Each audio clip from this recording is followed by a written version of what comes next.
Good morning, everybody. My name is Nancy Lindborg. I'm the president and CEO here at the U.S. Institute of Peace, and I'm delighted to welcome you here today.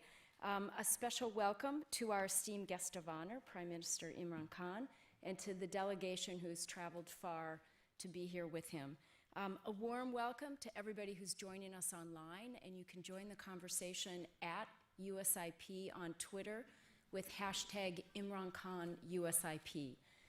And I'm delighted everyone could be here for the conversation today. This is the kind of conversation that is the hallmark of U.S. Institute of Peace, which was founded 35 years ago by Congress as an independent, nonpartisan, national institution dedicated to reducing international violent conflict.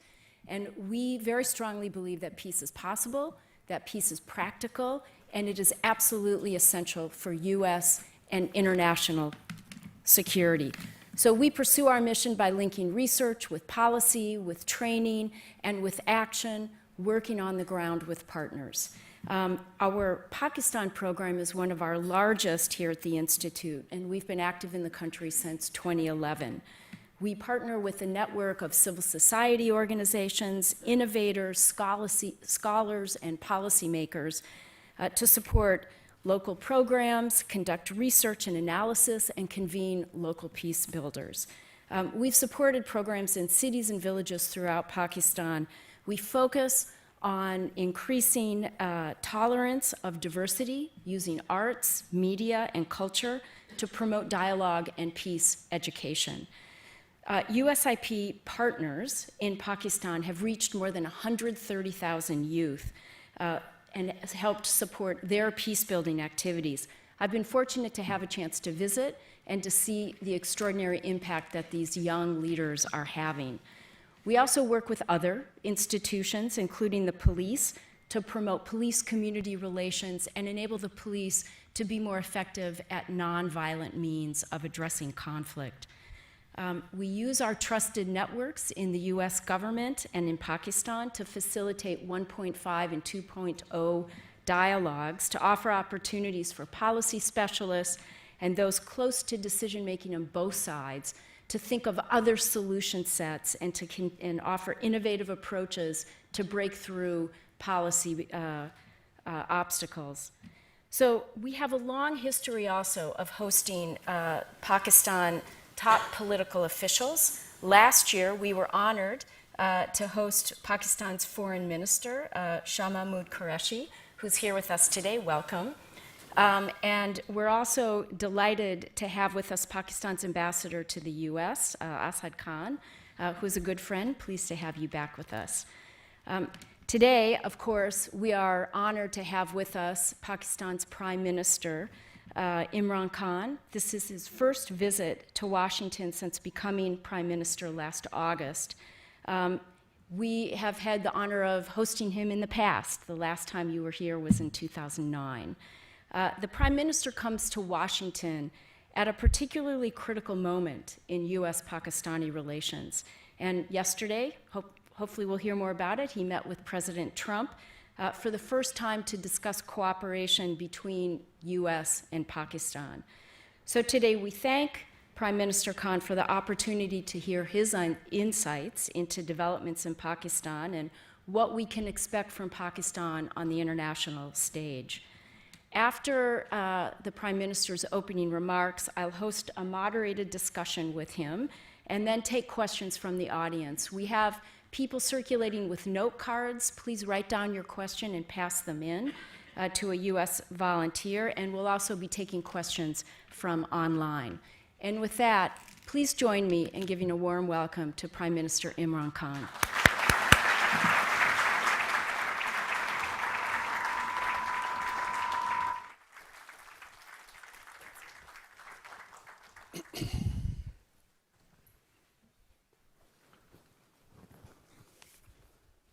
Thank you very much, Nancy. The United States Institute of Peace, I want to thank you for inviting me here and listening to my views about Pakistan's policy. And I start with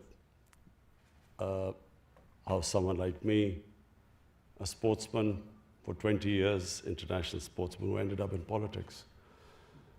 I'm the first generation Pakistani. My parents were born in colonial India. I was the first generation who grew up in an independent Pakistan. We grew up with a lot of pride. My parents reminded me always how awful it was to live in a colonial, in a country where you didn't have your freedom. So I valued the freedom of being in an independent country. And we took great pride when Pakistan started growing rapidly in the 60s. It's not used to my voice, I think it's too heavy for it.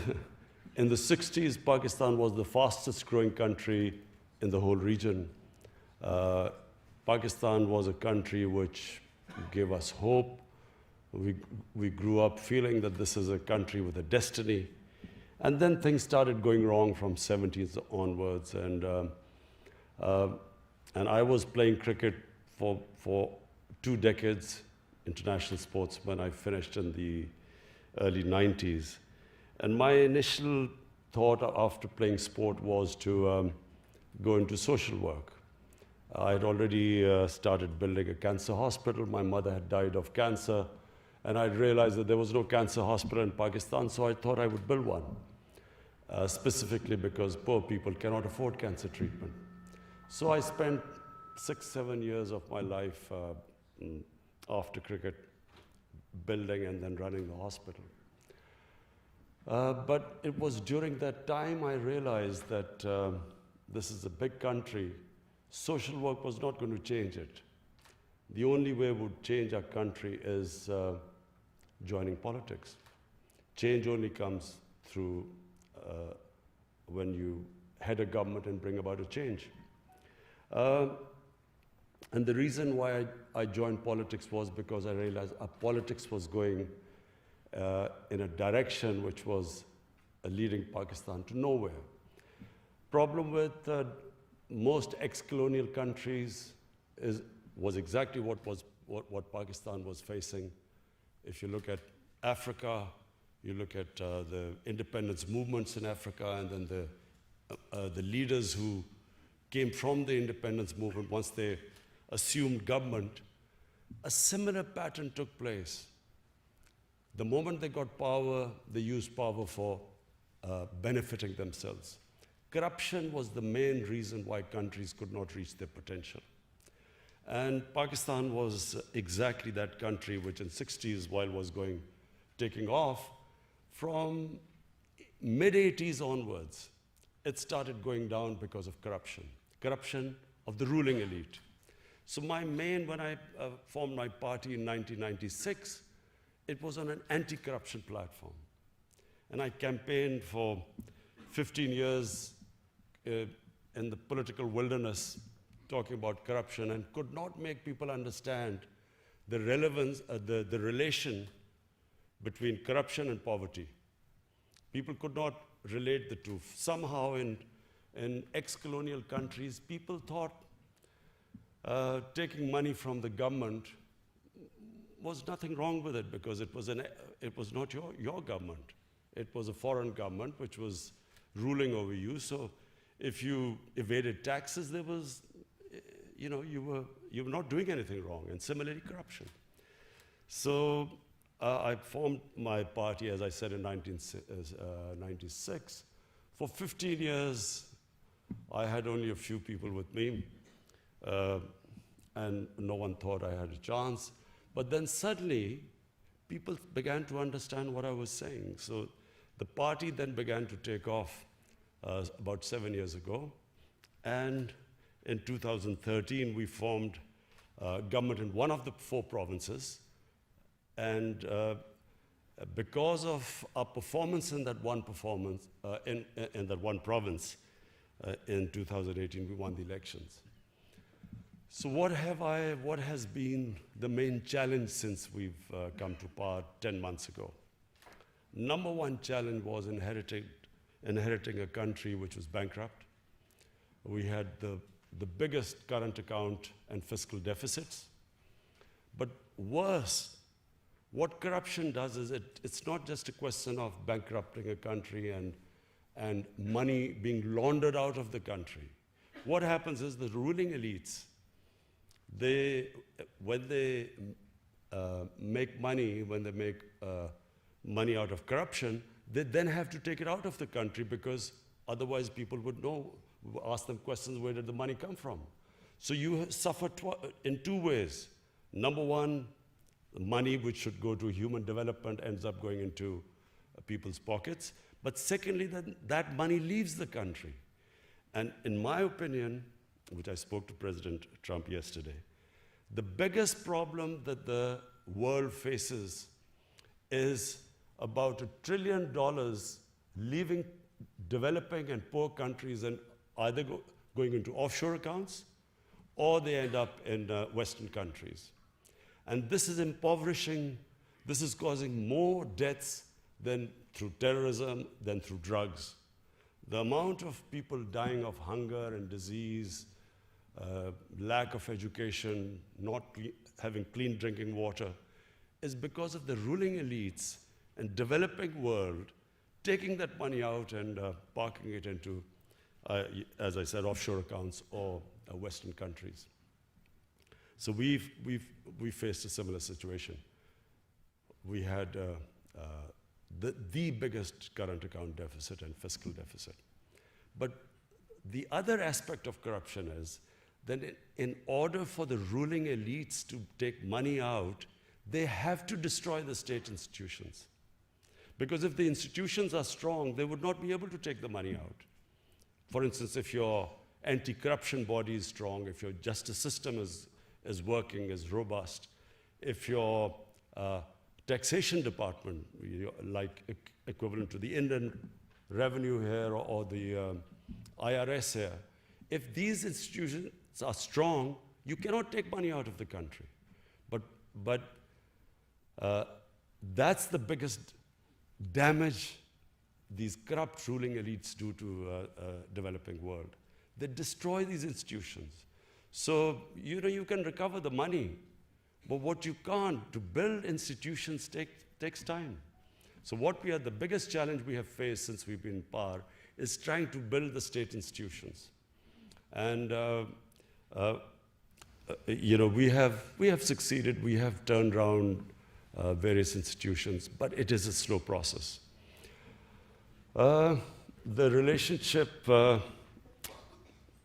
which we've had with our neighbors, the other priority we have tried to instill in Pakistan amongst the people is that we must have good relationship with all our neighbors. Because Pakistan at the moment, most of all, needs stability. We need stability for economic progress. We need peace. And so for peace, we need to have a good relationship with our neighbors. So first was me trying to reach out to India. India is, a country which we've had turbulent relationship with. But unfortunately, because of one issue of Kashmir, whenever we have tried, whenever relationship has started to move in the right direction with India, some incident happens, and that's all related to Kashmir, we go back to square one. And so I reached out to my counterpart in India, the Indian Prime Minister, assured him that, you come one step towards us, we will go 2 steps towards you, because the biggest problem India and Pakistan face is poverty. And the best way we can reduce poverty is if we start trading with each other. The next was Afghanistan. We again have had a difficult relationship with Afghanistan. And so we have reached out. I have invited President Ghani to Pakistan. And, it's a sort of long story, but we are moving towards, fortunately, we're all moving towards the same direction. There's a convergence now in Pakistan, in the US, that there is no military solution in Afghanistan. So we're all working towards the peace process. Similarly, with Iran, we've had sort of a decent relationship with Iran without, it's not really a warm relationship, but a decent relationship with them. So we reached out to all our neighbors. And the next is the US. US is a superpower. You have to have good relationship with the US, whether you like it or not. So I was a bit worried when I was invited to meet President Trump. I've been in limelight, public life for 40 years. And sort of when I've gone to meet people who are famous or well-known or in power, you normally get advice that, what you should do, what questions you should ask when you meet them. But never in my life have I had so many suggestions before I was going to meet President Trump. Inundated. And I have to say that it was one of the most pleasant surprises, not just for me, for my delegation. The way, the hospitality, the way he, straightforward, charming way he treated us. So we were all blown over. We loved the meeting with the president yesterday. But above all, we decided on how we will now have a close relationship between Pakistan and the US. How we will now ensure that there is no communication gap. The period from 2003 or 4 to 2015 was the worst in the relationship between Pakistan and the US. Pakistanis felt that they were fighting the US war. No Pakistani was involved in 9/11.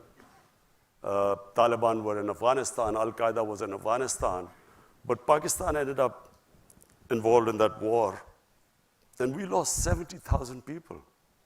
We lost over $100 billion lost to our economy. And yet, there was mistrust. Pakistan felt it was doing its best. It could have stayed out of the war, and yet, Pakistan participated in the war, and Pakistan took a battering. There was a point when people like us thought, are we going to survive? Because there were suicide bombs going on every day. There were no sports team used to visit Pakistan, forget about investors. And so we passed through a terrible period, but at the same time, the US thought we weren't doing enough. We were playing a double game. So that was, in my opinion, the worst. It was the worst phase between the relationship between US and Pakistan.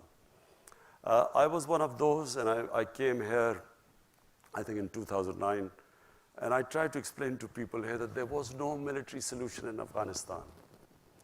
I met, then Democrats hadn't come into power, the elections hadn't happened just before President Obama won the elections.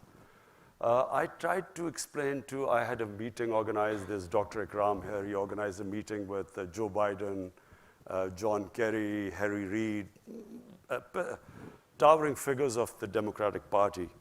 And I sat there and tried to explain to them the history of Afghanistan, of Pakistan's tribal area, and tried to explain to them that there will be no military solution. But I realized they had no idea. People in the US had no idea about the history of Afghanistan and the sort of conflict they had got involved in.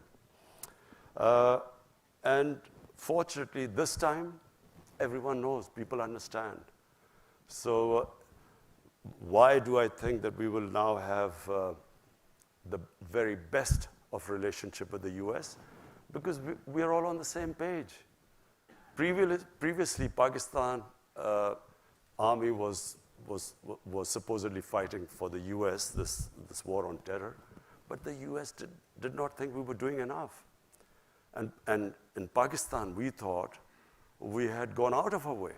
This time, the Pakistan state, our security forces, the United States, all of us are on the same page.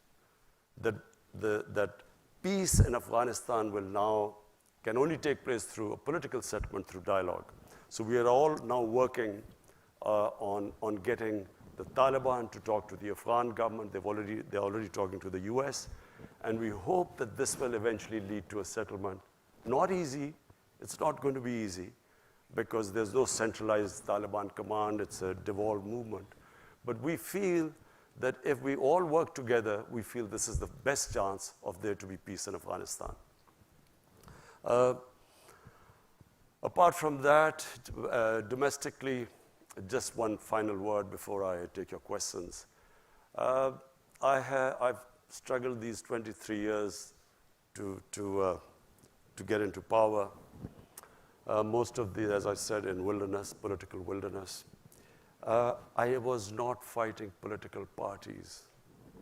I felt I was fighting a mafia. And the Supreme Court of Pakistan, actually, when there was this famous court case where the Prime Minister was dismissed, actually called the ruling party a Sicilian mafia. And I say a mafia because this is not normal politics.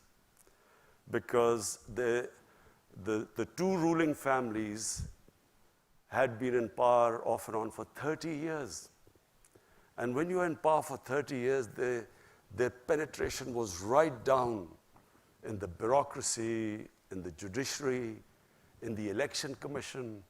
They had enormous amounts of money. And so we won because we mobilized the people. We mobilized the youth of Pakistan. We were very fortunate that Pakistan has 60% of Pakistanis are below the age of 30. They became our big support. The young people rallied around us. And we did, it was the biggest public movement in Pakistan in the last 50 years. And so we won despite having, coming up against big money, despite their penetration in media, the most vilification campaign, personal attacks, and despite that, we won because of social media. This is the new, had there been no social media, probably we would not have been able to beat the established parties. And since we have been in power, we are still up against the mafia. We have been, the problem has been to fix the economy, but at the same time, we have had the entire opposition trying to destabilize the country.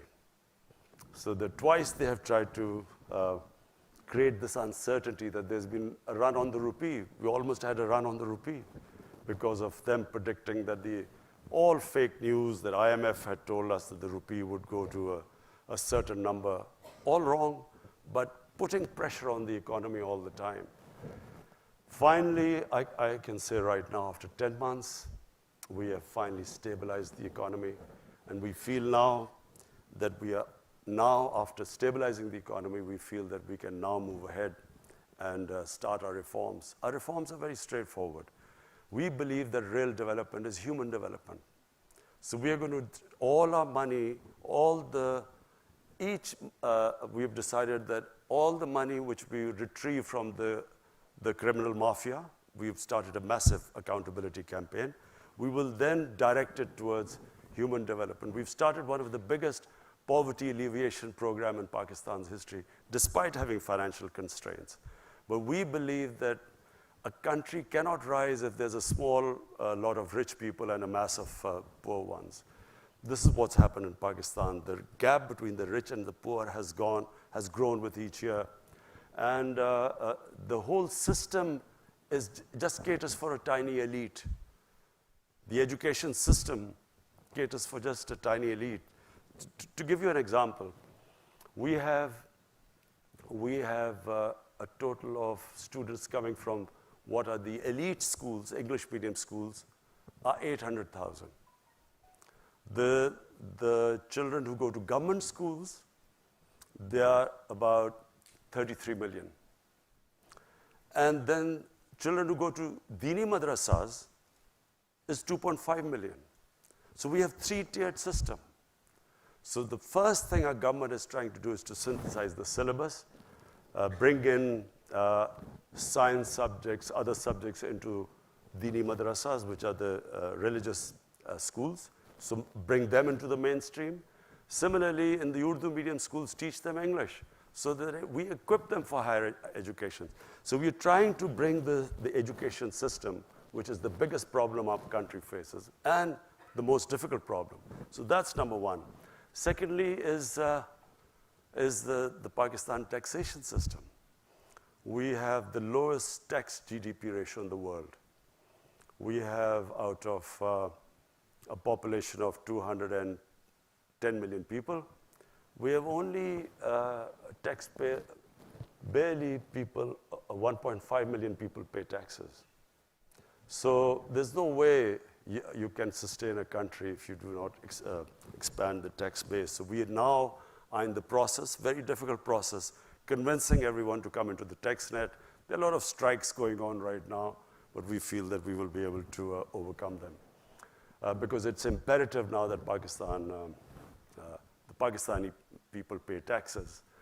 The challenge, of course, has been that this mafia, I call this mafia, in 10 years, just so that you understand what they have done to our country. Because later on, you might ask me, why is this political victimization? What I call accountability, people will say political victimization. But I'll just tell you what they've done to our country in 10 years. The total debt of Pakistan in 2008, before these two parties came in, when General Musharraf left, the total debt of Pakistan in 60 years was 6 trillion rupees. In the last 10 years, they've taken it from 6 trillion to 30 trillion rupees. So where has this money gone? I've set up a commission, a debt commission, which is now going to find out where this money disappeared. So which is why we are going through this problem of finding out what happened to our country. How come we got so indebted? So the problem with having such a huge debt is that in the last year, the total tax revenue which we collected, half of it went to servicing debts. So you can't have 210 million people just surviving on this already a very low tax base and then half of it going into debt servicing. So for that, we are expanding our tax base. But what we are doing now in Pakistan is the first time in 1960s any government is going to take this step. We are now moving towards encouraging industrialization. In 1960s, Pakistan's industrial production was equal to 4 Asian tigers' industrial production: Indonesia, Malaysia, Philippines, Thailand. The combined industrial production was equal to Pakistan's in 1960s. After that, unfortunately, we deindustrialized. Our exports actually went down because our policies just did not encourage industrialization. So we now have embarked on a program of industrializing our country. We are giving incentives to industry. So we have, the main programs in Pakistan are, number one, poverty alleviation. We have allocated the biggest amount to alleviate poverty. Any money retrieved from these big crooks will go straight into the poverty alleviation program. Secondly, industrialization. We are now encouraging our industry, specifically export industry. We have trade agreements, one with China where we hope that we will be able to, free trade agreement with, a preferential trade agreement with China where we hope to export our stuff to China. China has imports of $2 trillion. So industrialization. And third is agriculture. Pakistan is basically an agricultural country, and we are hoping to get technology transfer from Europe, from China. Hopefully, we've spoke to companies in the United States so that we can improve our yields. Pakistan has the lowest yields, one of the most productive lands, but the lowest yields. So what we hope is that this three-pronged attack, we will be able to raise Pakistan's economy, provide employment to our people, improve productivity. So this is basically where we are headed. Thank you.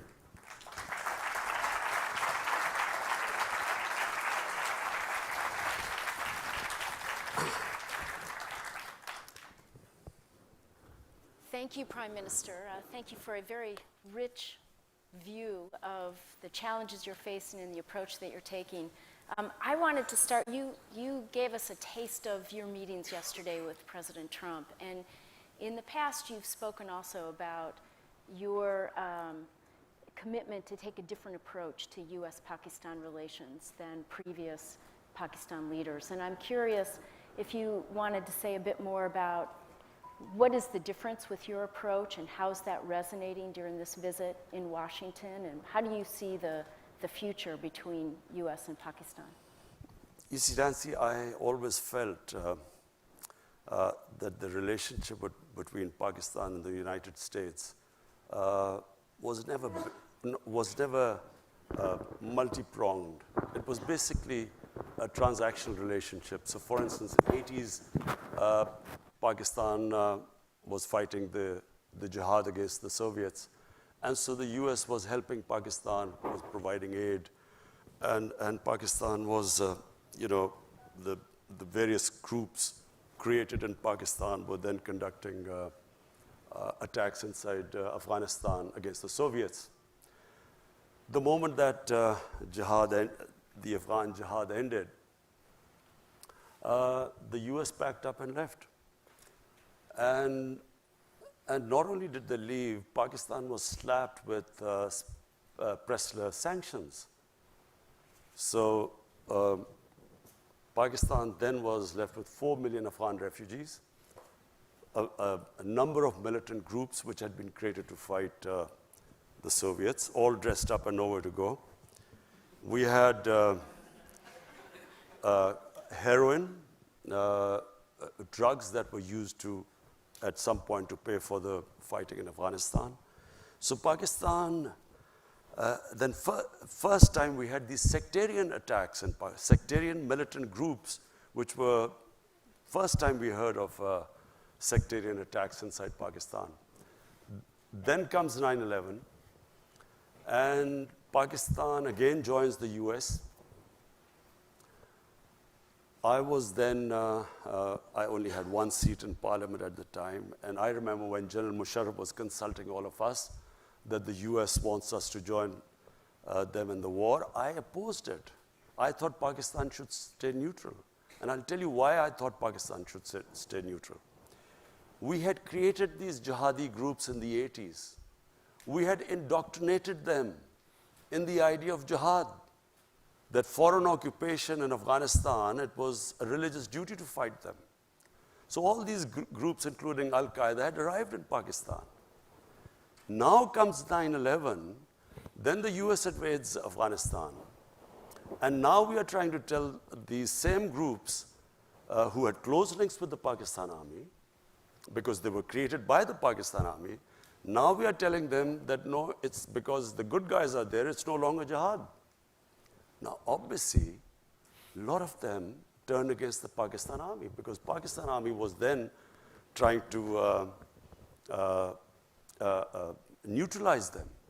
So what we went through, and I just briefly mentioned earlier, it was the worst time in our history. These groups turned against the Pakistan army and the state of Pakistan. And not only that, there were linkages between, clearly there were linkages between these groups and the Pakistani security forces, because they had created them. So we had insider attacks, we had, the GHQ was attacked, generals were killed, ISI headquarters were attacked. The army at one point, the army could not go into the cities in military clothes or with military cars. It was that bad at one point. And then, of course, the second thing was the tribal areas. We should never have sent army into the tribal areas, because the tribal area per capita was the most weaponized area in the world. For people who don't know, tribal area is the border between Afghanistan and Pakistan. It was always an autonomous area. The British never occupied it during their rule since 1890. So it was an autonomous area.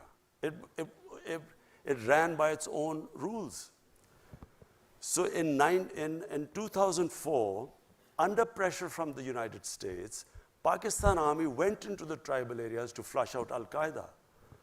Now, what happened was that after Tora Bora in Afghanistan, few of the Al-Qaeda moved into our tribal areas, which were semi-autonomous. So when they sent the army in, armies are not meant to go into civilian areas. Whenever you send your army into civilian areas, you can ensure that there will be human rights abuses, there will be collateral damage, there will be innocent people killed, because there's no army there. They're just guerrillas operating from villages. So, the collateral damage created what became the Pakistani Taliban. There was no Pakistani Taliban before. So we then had the people of tribal areas suffered. One point there were these militants, the other side was the Pakistan army. Half of the tribal area was then internally displaced. The damage, we still haven't, the amount of damage done in the tribal area, we still haven't got the resources to compensate them. So basically the country went through hell. In my opinion, we should have stayed neutral.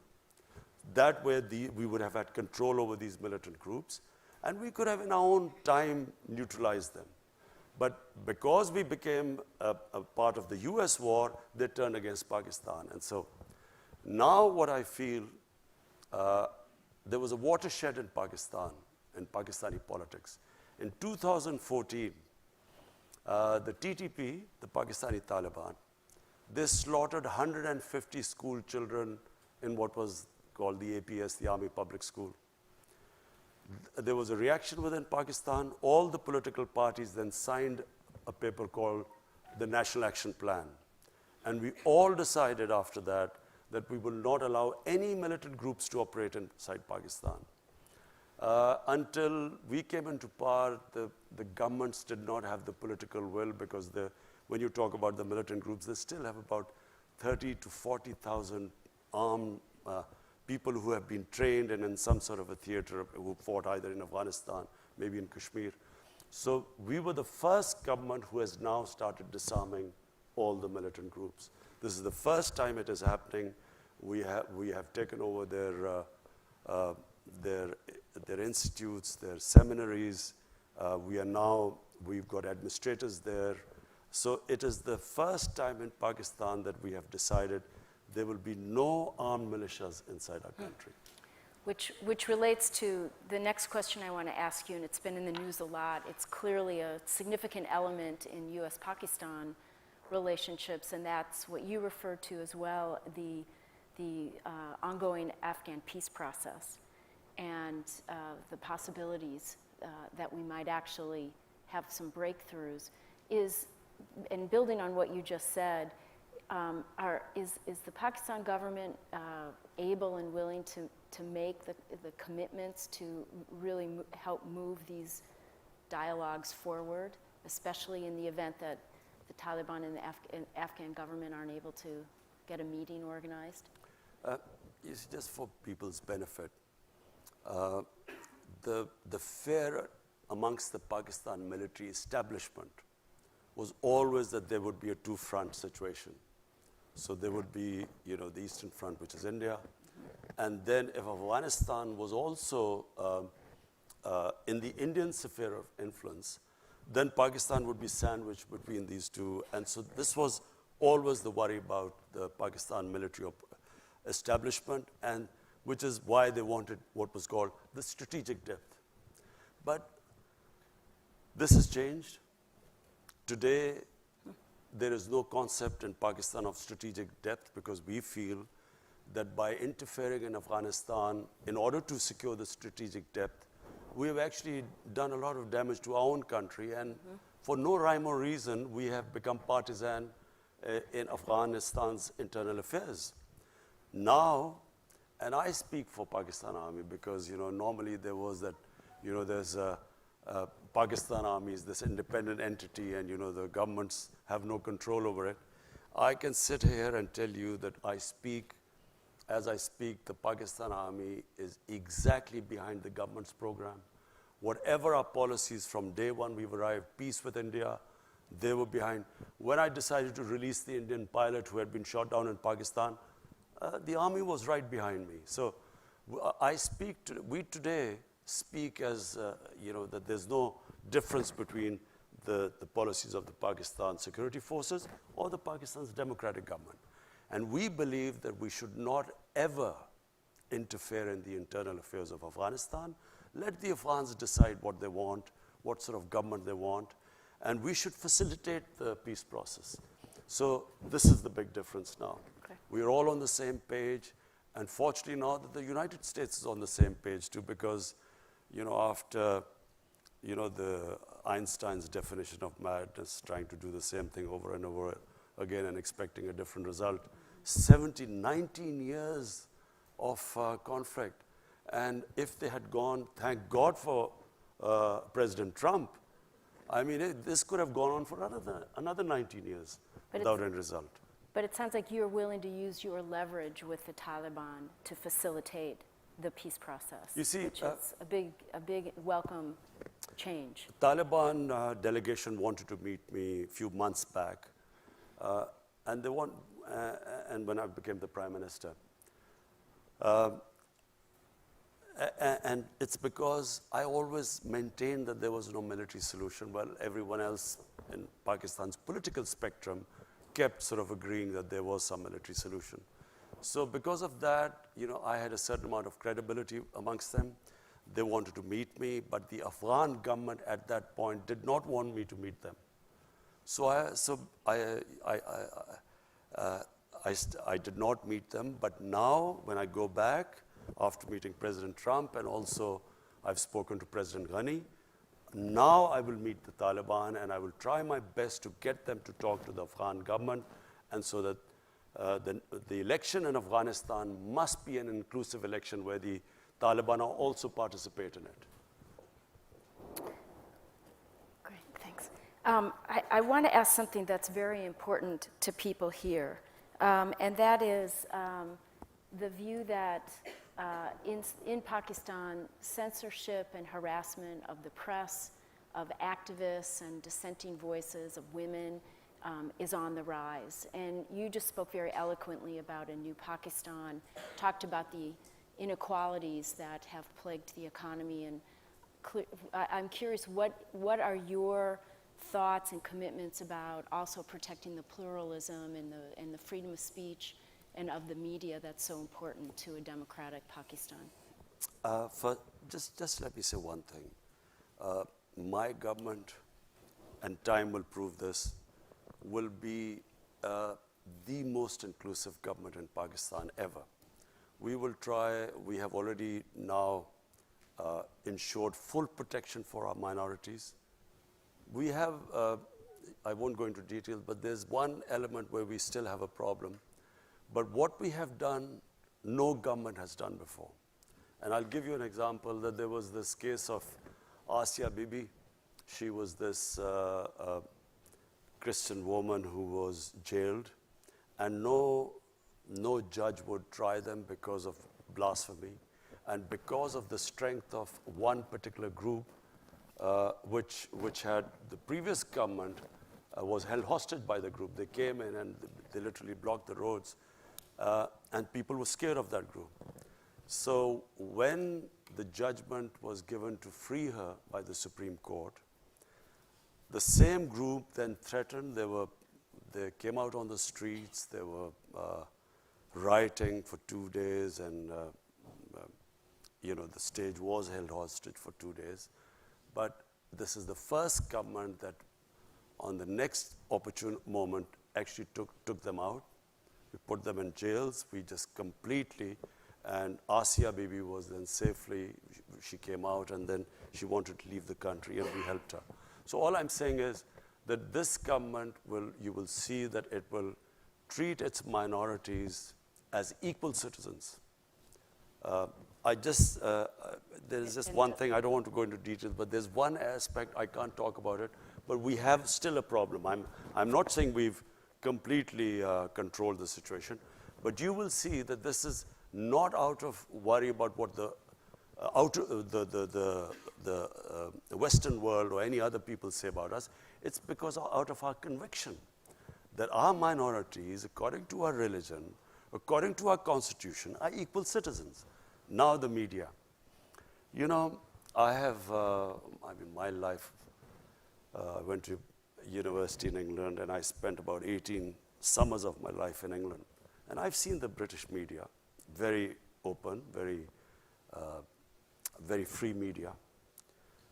The Pakistan media, in my opinion, is even freer than the British media. There is the media in Pakistan, is not just free, but sometimes out of control. I can tell you that in Britain, no media would have published things like, or said on television things like the Pakistan media has done. I can tell you since I've been in power.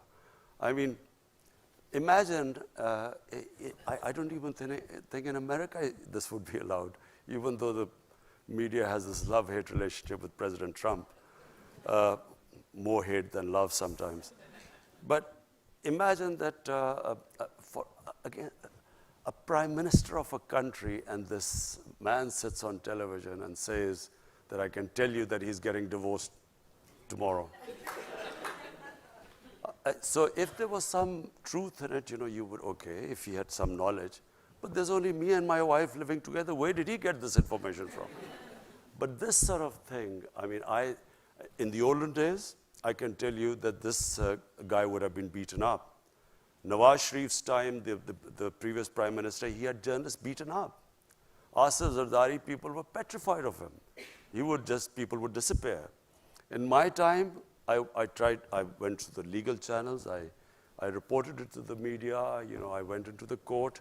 All I'm saying is that what the media in Pakistan is, you will not find a media like that. And I remember the previous ambassador to Pakistan, him saying that the media was out of control. So what we need is to control the media, and not through the government, but through a media watchdog. At the moment, there are 2 or 3 things the media did. One is that they started reporting wrongly that the IMF had said that the rupee would fall, to a number they quoted. There was a run on the rupee. Who would do that? First, you're fighting in the biggest economic crisis in your history. Second, you have media coming up with this false news about causing a run on the rupee, or the finance minister's change, and so on. So I feel very strongly that we will strengthen the media watchdog. It is not censorship. We will strengthen the media watchdog. But there are 70 channels or 80 channels in Pakistan. Only 3 channels reported that they were having some problems. So we have a whole afternoon's worth of questions for you. But before I go, I just need to ask you one last question. It's very important for USIP's mandate, and that is the number of international NGOs that are raising concern about the increased difficulty of working in Pakistan. And fully understanding that the government has a role in registering these groups and in regulating the space, many of them are complaining of a very arbitrary process that ultimately is hampering very genuine efforts to work in partnership with Pakistani organizations and the government, and examples of forced expulsions. Is your government committed to addressing this issue? It's been going on since before you took office. And I think there are hopes that you might be able to do something to make it a more transparent and fair process. Absolutely. The foreign minister has been dealing with this issue, and we have tried to work out to have these guidelines for NGOs. I run the 2 biggest NGOs in Pakistan, which is the Cancer Hospital and the university. But we did have problems, and I can just frankly tell you the reason why these restrictions came. There was an issue of Shakil Afridi, who was working for a NGO. The doctor. The doctor, and the NGO was what is Save the Children? Save the Children. So after that, the result was that the extremists, militants, started targeting NGOs. Specifically, we had one of our biggest problem was that the polio workers were being targeted. So many of the polio workers were shot after that. So after that, we are trying to streamline it, make sure that this doesn't happen again, because that affected the activities of other NGOs. In fact, one of the NGOs gave a statement condemning that NGOs should not be allowed for espionage or that sort of stuff. But we are already looking at it.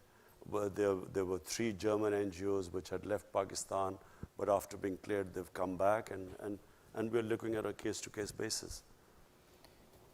I know there'd be great appreciation for that. So, number of questions, none of them small. Here's from Twitter. Any progress on restarting the U.S. security assistance? Some of these we can make rather short. No, I never asked for any assistance. Okay. Also from Asked for understanding, not assistance. Also from Twitter, what's an ideal Kashmiri solution from the Pakistan perspective, and one that you believe the Pakistan people will accept? I think it should not be the Pakistani people anymore. It should be what the people of Kashmir want. And that really is the only solution. What do the people of Kashmir want?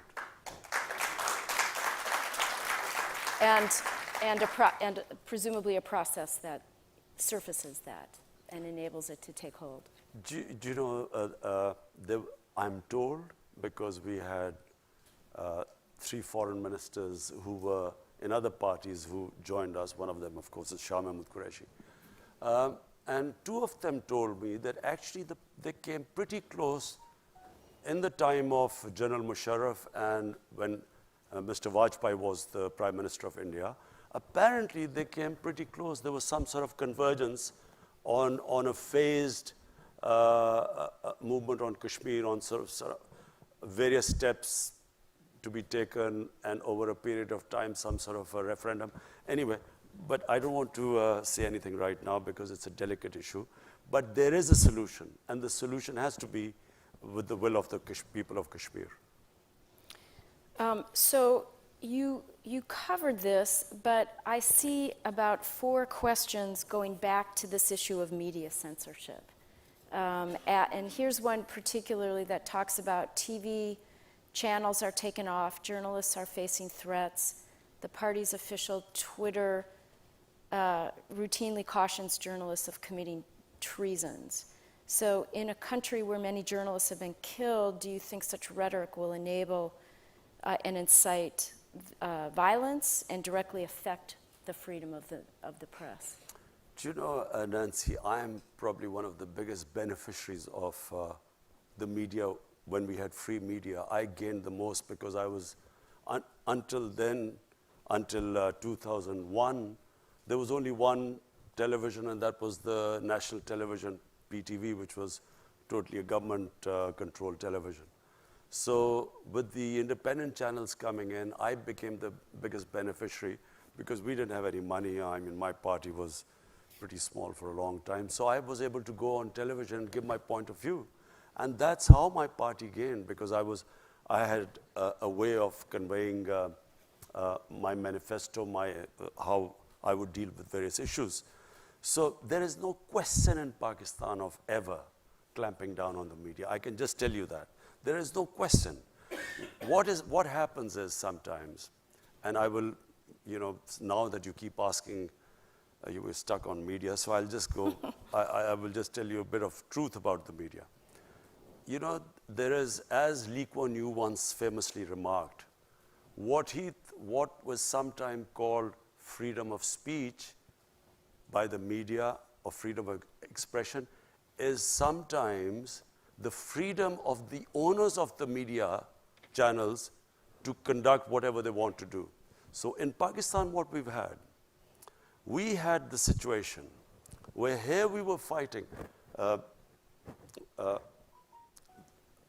don't know how many of you know of the Panama Papers, the Panama Revolutions. So this Panama revelations came about like the WikiLeaks, and our prime ministers, we discovered that he had these luxury apartments in London, most expensive Mayfair, he had these 4 luxury apartments.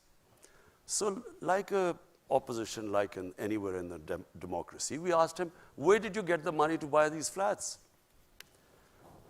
And then started this whole movement to get him to answer these questions. Now, there was a court case in the end, and in the court, he was convicted.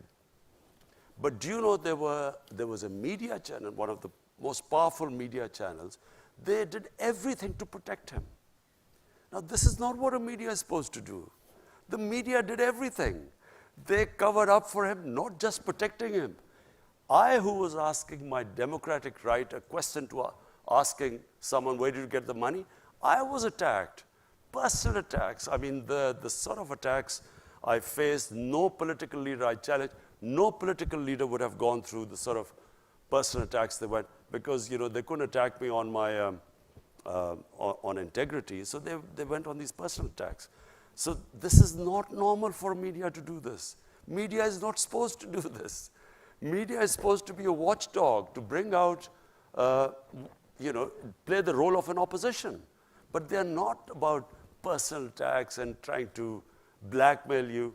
We just had another case right now.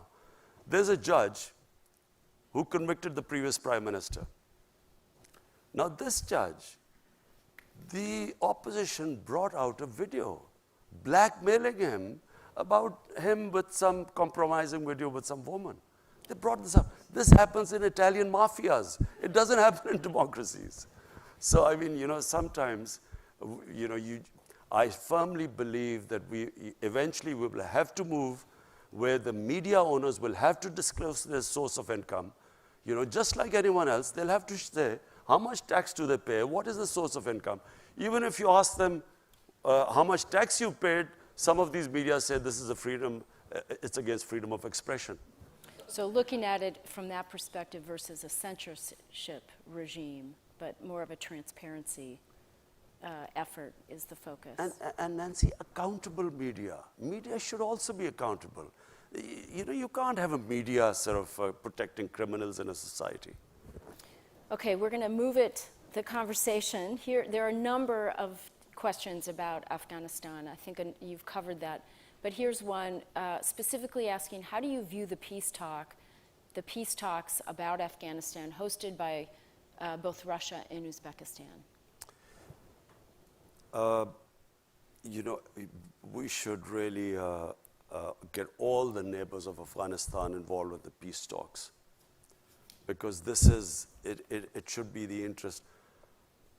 Pakistan, the United States, and Afghanistan.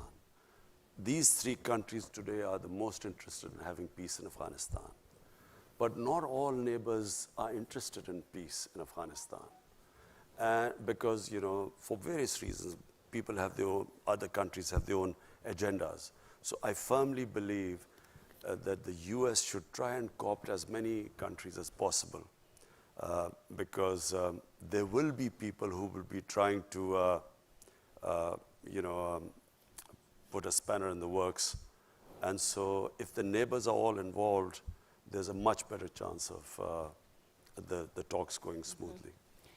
And speaking of neighbors, there's a question saying, and you mentioned this in your opening remarks, what role can Pakistan play in easing the rising tensions with Iran and a number of other countries, including the United States, without damaging some of your other relationships? How are you thinking about that? You see, Pakistan is, you know, we're really indebted to Saudi Arabia, we're indebted to UAE, because the way they came forward, you know, when we were confronted with this, when we took over government, we only had 2 weeks of foreign exchange reserves.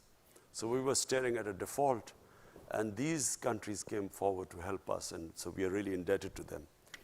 But my worry about Iran is, I think, I'm not sure whether all the countries realize the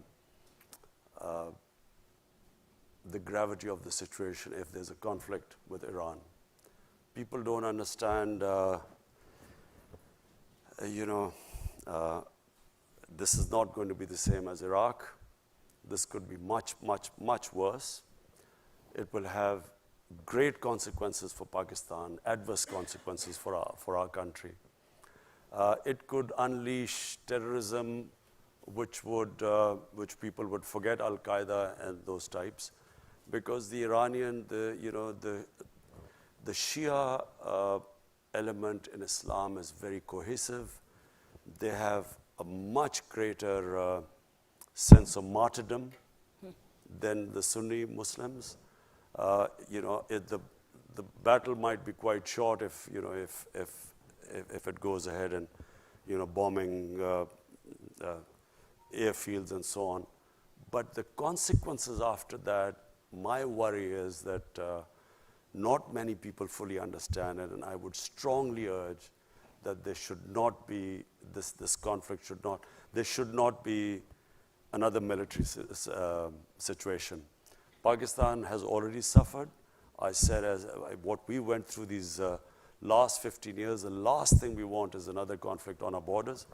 And we would do anything. I mean, if any role Pakistan can play in this, we have already suggested this to Iran.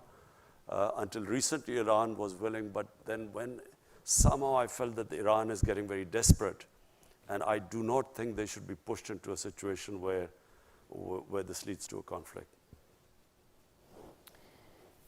Another question via Twitter. What are some of the concrete steps your government is taking to ensure that the military operates under civilian leadership?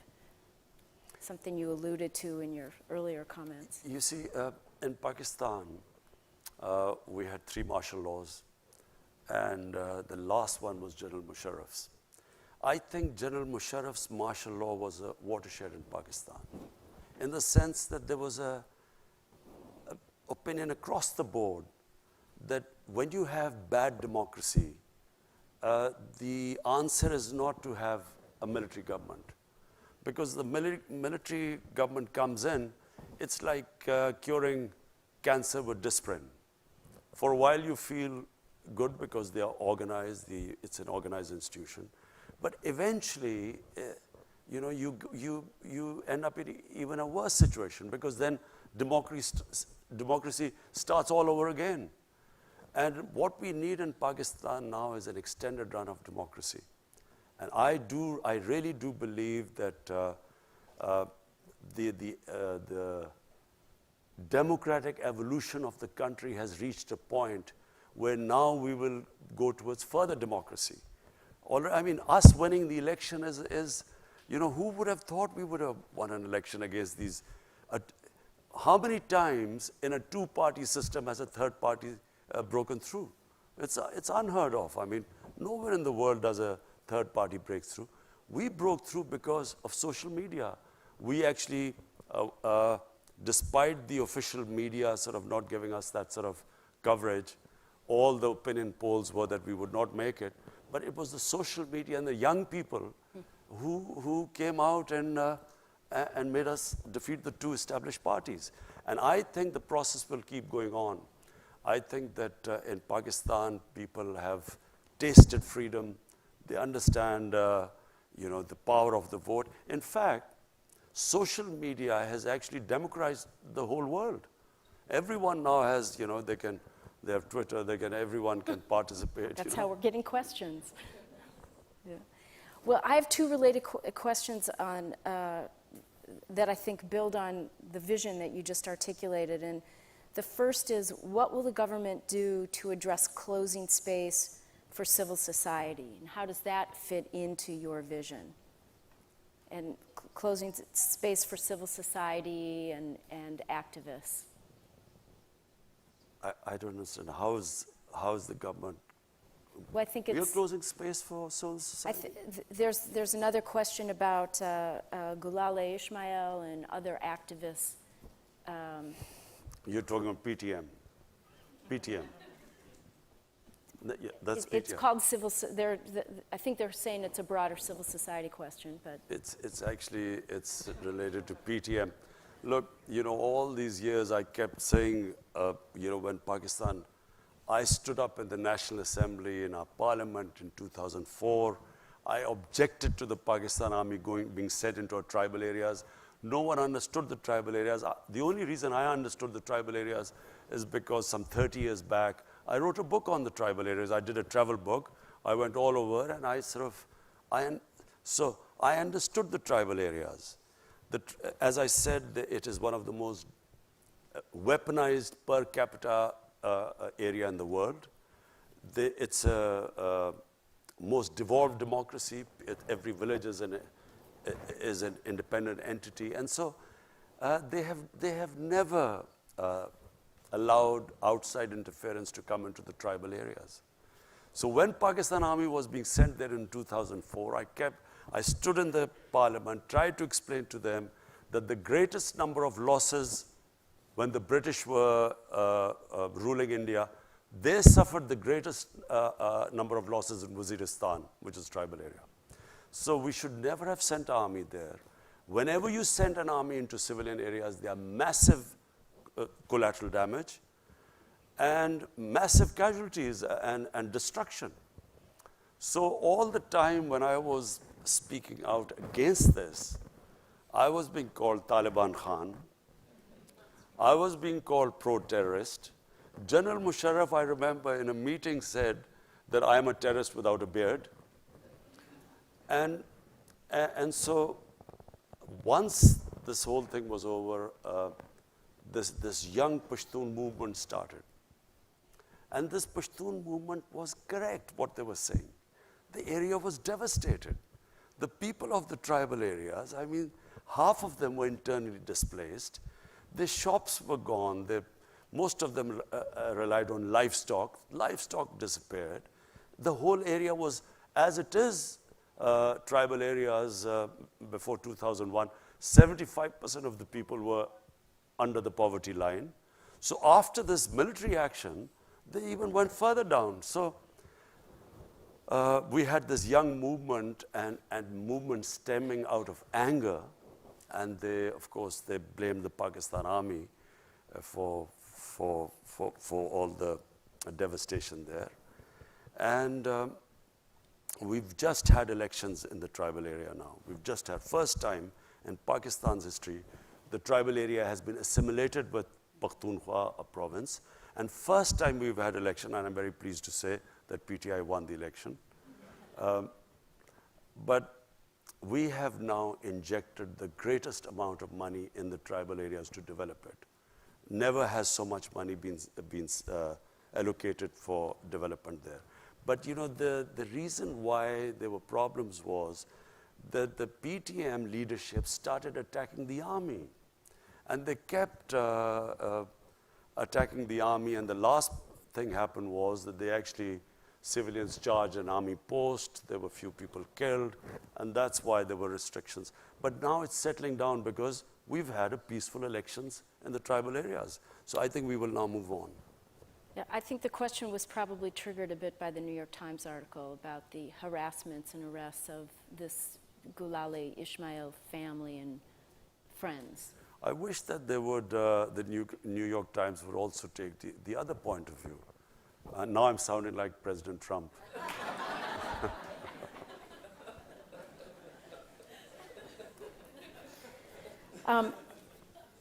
So we have time for just a couple more questions. The U.S. has been asking Pakistan to do more in the context of terrorism. It relates a little bit to what you were saying. They particularly were asking Pakistan to do more in the context of JEM. And after the arrest of Hafiz Saeed, is this it? Will he stay in custody this time, or will he be allowed to go off again? Now, you ask, first, we want an independent justice system, and you want me to predict what the justice system would do. No, look, let me just say, I repeat one thing again. It is in the interest of Pakistan that we do not allow any armed militias in our country. We have suffered. The country has suffered sectarian attacks. We have had the worst situation. It has affected our investment. Pakistan has not, it has destabilized us. This whole thing, Pulwama, what happened, in February last year, it was clearly an indigenous thing. It was a Kashmiri boy radicalized by the brutality of the security forces. He blew himself up. But because this group claimed responsibility, which was in India as well, Jaish-e-Mohammed was operating in India, but Pakistan suddenly came in the limelight. So even before this had happened, we had already decided that we would disarm all militant groups in Pakistan. And it is in Pakistan's interest, I repeat, it's in our interest, because the country has had enough of militant groups. You know, we had ethnic groups, militant groups. We had, in Balochistan, we still have militant groups operating. Then we had these various religious groups. So there is a decision now, and by the way, it is across the party. Every political party has signed the National Action Plan. Pakistan is now determined, and you know, normally it was said that the security forces patronize the groups. The security forces, we would not be disarming them if the security forces were not standing behind us. You cannot disarm because the police is incapable of disarming these groups. They are trained. I mean, these people have experience of fighting in Afghanistan, some in Kashmir. The police cannot go after them. So it's the army that is helping us disarm all militant groups in our country. Mr. Prime Minister, you have been very generous with your time. We have so many more questions that we won't be able to get to. Thank you, everybody, for your questions. But before we close, I want to ask one last question, which is, this is your first visit here as Prime Minister. We have a very distinguished audience here of policymakers, people in and out of government, people who care deeply about the U.S.-Pakistan relationship. What final message would you like to leave as a closing thought for everyone? I would like to, my message from my trip, first trip as the Prime Minister to the U.S., I would like to have a relationship between the two countries of mutual trust. I would like to have a relationship as equals, of friendship, not as it has been before, where Pakistan has sort of been, you know, it's like Pakistan wanting aid from the US, and then as for aid, Pakistan is expected to do certain things. The reason why I'm happy leaving the US this time, because we have a relationship now based on a mutual interest, which is peace in Afghanistan. And, you know, if someone asked that, will you get this funds? I hate the idea that we would be asking for funds, not US, from anyone. Because aid has been one of the biggest curses for my country. What it has done is, it has created the dependency syndrome. We have become, you know, when I went on my first trip to Saudi Arabia, I came back, what have you got from there? As if I'd gone there to beg for money. And I think it's humiliating for a country. Countries rise because of self-respect and self-esteem. No countries rise by begging and borrowing for money. So my relationship with the US would be, I would like a relationship with, a dignified relationship with the US, where never again should we ever have that humiliating phase. I can tell you as a Pakistani, never did I feel more humiliated when Osama bin Laden was taken out in Pakistan by the US troops.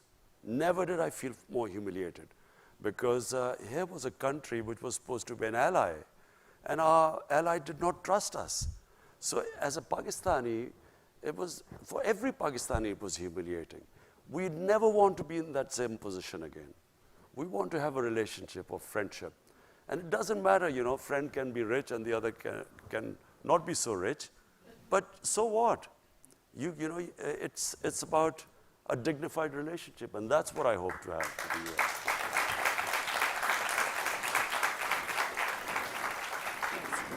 I'd like to present you with a small token of our appreciation for your visit Thank you, here. Nancy. Invite you to come back and wish you all the best. Please join me in thanking the Prime Minister. Thank you.